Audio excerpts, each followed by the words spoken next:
Hey everyone, this is Jason Sansucci with Do You Know Drones. I am here with Merrick at NavVis, and I was just so impressed with what they had going on during Pitch the Press yesterday that I had to come by and talk to these folks again.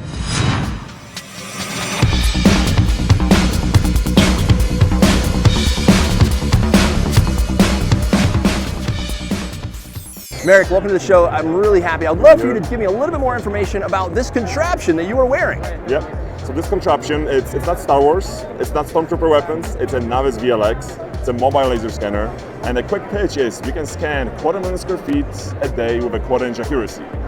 What you do is you have two lasers working together, making data better, and 4 cameras around its head, creating virtual walkthroughs.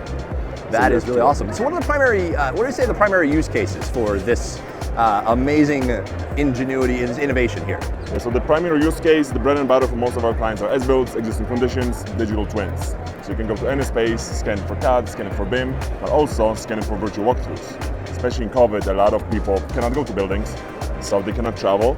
Being able to do such a rapid capture with such high data quality fidelity allows them to go remotely, save on travel, and don't bother people. They can just go on their desk and jump from pin to pin all over the world without getting up from their desk. And so I understand how the data capture works. How does the data processing workflow after that work with NavVis? It's very simple. The default workflow is the cloud processing, which runs on AWS. You can upload up to 1,000 data sets at the same time. So I can scan the World Trade Center 1 week, the Empire State Building another week, and process them both overnight. Wow. Because each floor is going to process in parallel next to each other. So that's the beauty of the cloud, that you can speed up processes that you can also do locally, but you only have one machine. You don't have 1,000 servers working together. That makes sense. What would you say is your differentiating characteristic? Like, what is the thing that makes NavVis different than some of these other reality capture devices that are around? So besides it looks really cool. Yeah. I'll have to say that for sure. It's definitely the software. So okay. We are probably the most software-oriented product. What makes smartphones different from big DSLRs is not the lens. They have smaller lenses, not as good, but True. Terrific photos. We took the same approach, we brought it to laser scanning. And we lead the laser scanning industry with the software and how we take raw data from those velodynes, run the secret sauce that I have no idea what are the ingredients. All our patents are software patents, and then we spit up beautiful point clouds. I love that. You don't know if it's a photo or a point cloud. Do you have any other add-ons like chromotherapy and Bluetooth speakers? I can see this could be totally pimped out. There is plenty of space. You can put a custom wrap.